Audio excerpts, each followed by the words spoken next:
What if the one place built to protect a man's heart becomes the very place where it finally breaks open? High in the Colorado mountains, the air carried a silence so deep it felt alive. Pine trees stood like tall guards around the lonely cabin on Tanner Ridge, and the morning frost drew white fingerprints across the windows. Winter still ruled the land in 1878, refusing to loosen its grip. Yet, on this cold morning, change was climbing the steep mountain trail.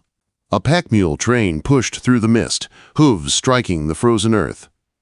Riding quietly among them was a young woman with steady eyes and pale cheeks. Her name was Emma Sullivan. She was only 21, but loss had carved years into her heart. She clutched a small leather satchel, worn smooth by her father's hands, the only thing he left behind besides debts and the memory of his love for learning. Emma had come to Tanner Ridge to work as a teacher for the settlement children. She needed the job. Her mother was ill back east, and she hoped her earnings could help. But she also came for another reason she dared not say aloud. She needed a place where the world would stop hurting. The mule train halted before the dark outline of the main lodge. The log walls were made of weathered pine, with wild vines curling along the edges like forgotten scars. The place felt heavy, as if the very stones carried secrets that didn't want to be stirred. Jake Porter, the settlement foreman, with a face carved by mountain winters, stepped forward and guided Emma into the lodge. The ground crunched under her worn boots, and the air smelled of pine smoke and something older, something like grief. Inside, the silence felt thick. Mounted elk antlers watched from the walls. Wooden chairs stood like quiet witnesses. And near the stone fireplace, warming her hands over the flames, stood a woman dressed in dark wool. "Welcome to Tanner Ridge, Miss Sullivan," she said, her voice firm as granite. "I am Sarah Tanner."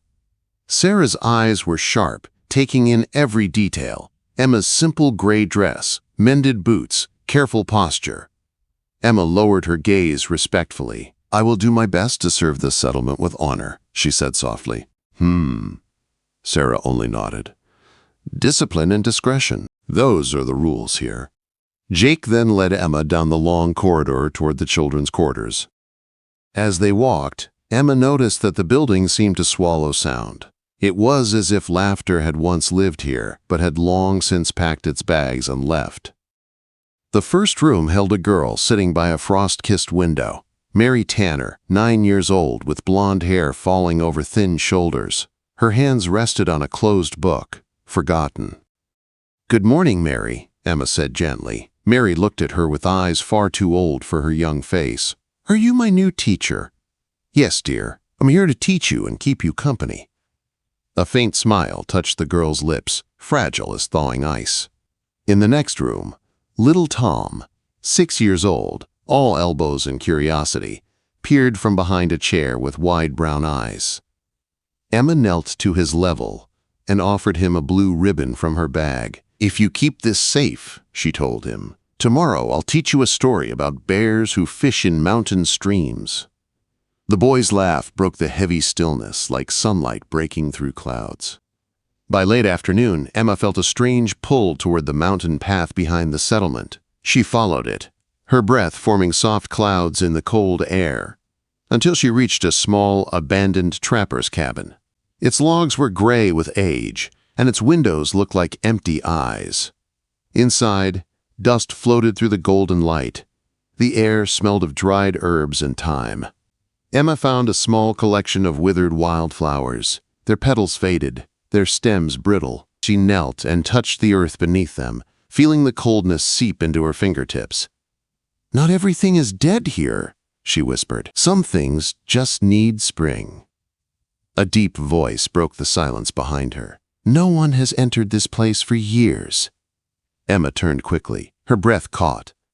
A tall man stood in the doorway, his shoulders broad beneath a buckskin coat. His gray eyes held a sorrow as deep as the mountain lakes. His face was marked by wind, grief, and silence. This was Marshall Tanner, owner of Tanner Ridge, widowed father of Mary and Tom, and the man the mountains themselves seemed to bow to. "Forgive me," Emma said softly. "I didn't know this place was off limits." "It's not forbidden," he said. Just forgotten." His voice was deep and tired, like a man carrying too many winters inside him. Emma touched a dried stem gently. "Then maybe it deserves to be remembered." For a long moment, Marshall said nothing. His eyes rested on the flowers, then on the young woman kneeling before them. Something flickered behind his stern expression, something he had not felt in years. Without another word, he turned and walked away into the dusk, leaving behind the faint smell of pine smoke and the echo of a heart that had once known love. That night, as Emma sat by her small fire, she found herself thinking about the loneliness in his eyes. She opened her notebook and wrote a single line. "In this place, silence has a face." In the days that followed, the children laughed more. Mary whispered less. Tom clung to Emma with growing trust. Without meaning to, Emma's gentle presence began to seep through the cracks of Tanner Ridge, softening the hard places winter had left behind. But someone else noticed too. From the shadows of the main hall, Sarah Tanner watched Emma move through the settlement with quiet grace. And in her eyes, something cold began to form. A warning. A threat. A plan. The mountains were holding their breath. A storm was coming. What happens when a single act of kindness becomes the spark that wakes up a heart someone tried to keep buried? Spring slowly settled over Tanner Ridge. Snow melted into clear streams. Pines released their sharp scent into the warming air. And day by day, Emma's presence began to change the rhythm of the settlement in ways no one had expected. Mary started smiling again. Her soft voice grew stronger with each lesson Emma gave. Tom no longer hid behind chairs. He followed Emma everywhere, tugging gently at her skirt and asking for stories about bears, eagles, or brave mountain children. Even the older workers paused when she passed. Her simple greetings and quiet kindness felt like the first warm sunlight after a long winter. Everyone noticed the change. Everyone except the one person who did not want the settlement to change. Sarah Tanner. She watched Emma from behind door frames and hall corners. She watched the children cling to her. She watched Marshall glance toward her without meaning to. And each small shift filled her heart with anger. The kind that grows slowly, the kind that looks for a place to strike. One cold afternoon, Marshall made his weekly ride to the cemetery at Pine Falls. It was the place where his wife lay under a bed of wildflowers that had long withered. He left early, wearing his black coat, riding with the slow, heavy pace of a man carrying old pain. While he was gone, Emma made a quiet decision. She returned to the old trapper's cabin. Inside, the withered flowers still lay where she found them weeks before, but something in them called to her again, the same way lonely things call to someone who still believes in hope. She knelt in the cold dirt with a small trowel and a bag of wildflower seeds she had saved from her journey west. Her fingers sank into the earth. Mud stained her gloves. Her hair fell loose around her face. She worked with gentle determination, cleaning the old stems, making space for new life. She whispered to the roots as if they could hear her. "You've been waiting long enough. Let's try again." Behind her, the wind picked up, carrying the smell of rain, and then hoofbeats. Marshall had returned sooner than expected, driven back by a fast-moving storm. When he saw Emma kneeling in the old garden, the breath caught in his chest. He stopped his horse and simply watched her. The way she bent over the earth with careful hands. The way the fading sunlight turned her hair to gold. The way she worked with kindness. Not for praise, not for reward, but because she believed dead things deserved another chance. Something deep inside him, something locked away since the day his wife died, shifted. He dismounted and walked toward her. His boots made a soft crunch on the path. Emma stood quickly, brushing dirt from her skirt. "Mr. Tanner," she said, breathless from surprise, "forgive me. I didn't mean to overstep." "Who gave you permission to work here?" he asked. His voice was steady, not angry, but her cheeks warmed with embarrassment. "No one, sir. I only thought it might be good for them to live again." Marshall lowered his eyes to the flower bed. Tiny green shoots had begun to appear among the old stems. He remembered how his wife once spent hours tending these flowers, how she talked to them as if they were old friends.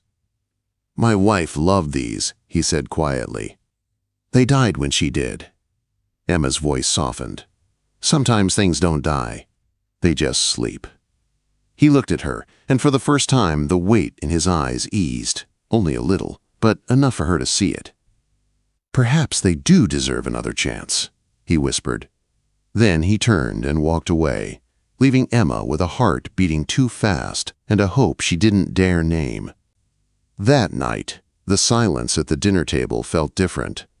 Heavier. Sarah Tanner sat rigid, her eyes flicking from Emma to Marshall again and again. She had seen the shift too. A seed of jealousy grew inside her, sharp and poisonous. And jealousy always looks for a way to strike. Spring came fully to Tanner Ridge. Wildflowers Emma tended now touched the settlement paths with purple and white. Their scent drifted through open windows. Children played again. Laughter returned to the halls. But trouble came with it. One morning, Emma received a letter delivered on horseback. A childhood friend had written from a northern town, asking if she was happy, hoping mountain life was treating her gently. Emma read the letter slowly, then decided to write back. As sunlight glowed through her window, she wrote things she had never admitted aloud. "There is a silence here that doesn't hurt. It feels like someone waiting to breathe again. Mr. Tanner is kind, though distant. He carries pain that runs deeper than words. I don't know if what I feel is respect, gratitude, or something I dare not name." Quote. When she finished, she folded the letter and placed it inside her notebook, planning to send it in the morning. But that night, a shadow moved through the corridor. A hand slipped into her room. Her notebook was opened. Her letter was read. Sarah Tanner smiled as she folded it back. A weapon. A perfect weapon. The next night, Colonel Harrison, a wealthy business partner, visited Tanner Ridge. A dinner was arranged in his honor. Emma served quietly in a simple gray dress, keeping her gaze low. After dinner, everyone gathered in the music room. Sarah rose with a folded piece of paper. "I found this in the library," she said sweetly. "Such interesting thoughts." Emma froze. Sarah unfolded the letter and began reading. "There is in this settlement a silence that feels like longing. Mr. Tanner is difficult to describe, distant, yet something in him calls for help. I don't dare name what I feel." Gasps filled the room. Emma's face lost every trace of color. Her hands shook at her sides.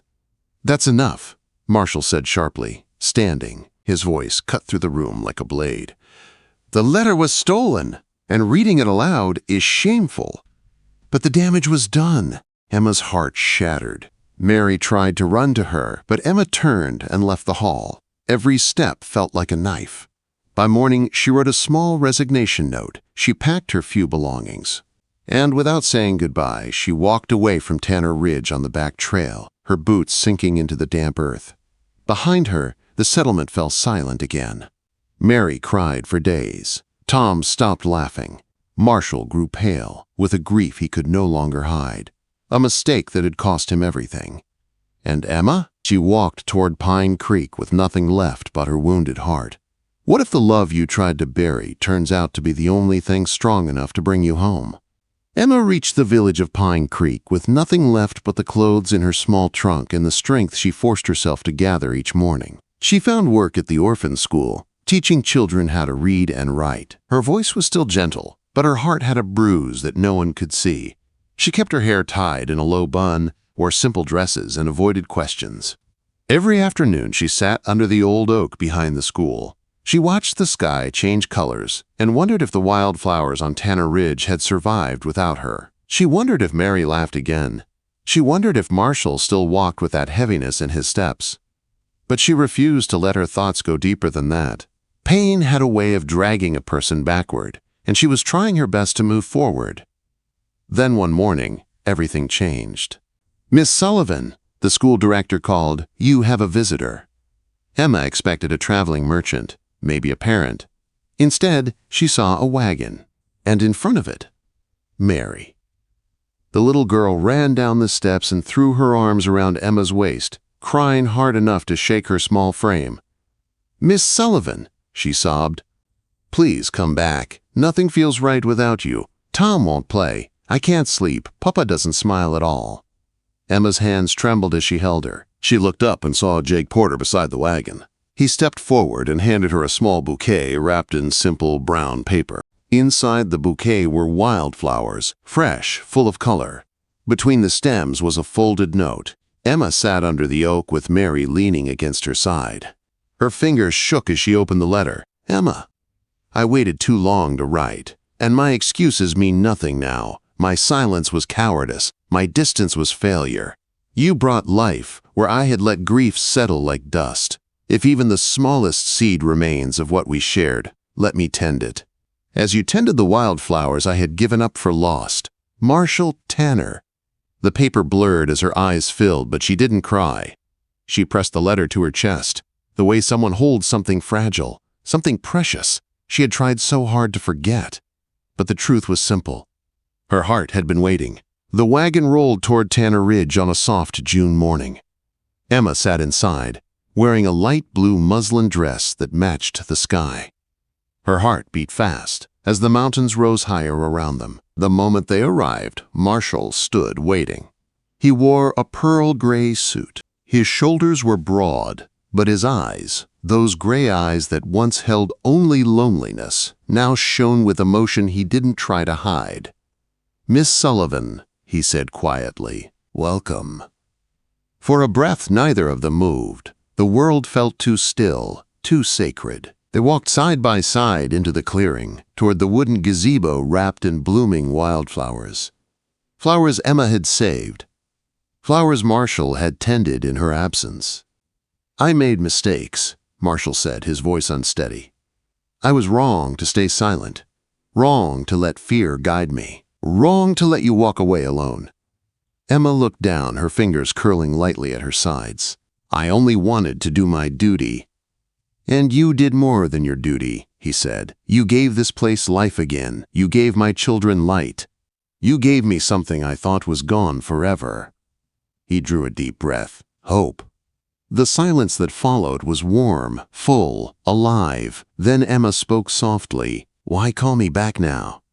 Marshall stepped closer. "Because I no longer want to live in the shadow of what others expect from me. I want to choose for myself. And I choose you, if you'll have me." Emma's breath trembled.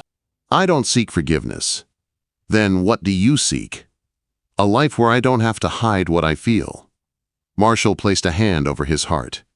"Then let me offer it to you, not as reward, not as redemption, but as a promise." Her eyes softened. Not a yes, not a no, but something that meant hope had taken root. The next weeks unfolded like a slow sunrise. Sarah Tanner tried one last time to challenge Emma's return. She entered Marshall's office, cold anger tightening her jaw. "She's back," she said sharply. "After everything?" Marshall looked up, calm and steady. "Yes." "You'll ruin your reputation." "No," he said. "I already did that by staying silent when I should have defended her. I won't repeat that mistake." Sarah saw it then, the change. The authority she once held had no weight anymore. She left Tanner Ridge the next day, with bitterness clutched in her hands. Summer came bright and full. Marshall invited Emma to the Grand Carson charity event in Denver, something no one expected. When they entered the hall, all whispers stopped. He wore black with a wildflower pinned to his lapel. She wore lavender silk with fresh wildflowers braided in her hair. People stared. But Emma walked beside Marshall with her back straight, her arm linked with his, dignity in every step. Then, little Mary climbed on stage to speak. "My family was sad once," she said clearly. "My father walked like a shadow. I cried a lot. My brother cried too. Until someone came who didn't bring gifts or fancy things. She brought patience. She brought stories. She brought hope." Mary pointed toward Emma. "That person is Emma Sullivan. She saved us."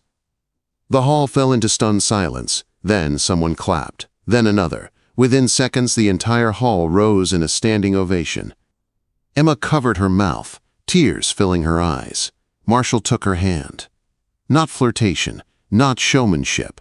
A promise. Spring returned to Tanner Ridge months later, and under the white gazebo covered in wildflowers, Emma walked toward Marshall in a simple white dress.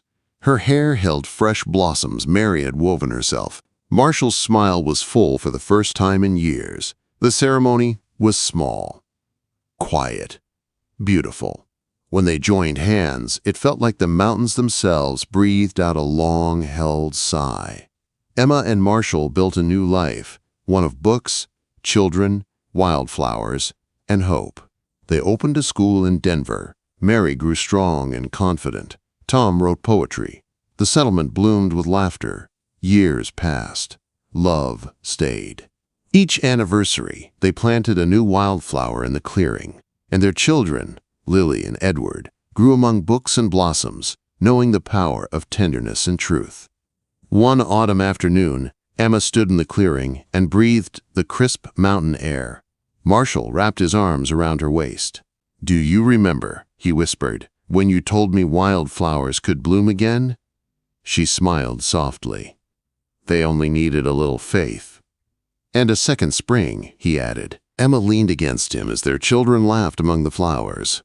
Sometimes the most beautiful things grow in places where pain once lived. And on Tanner Ridge, love had found a home strong enough to last a lifetime.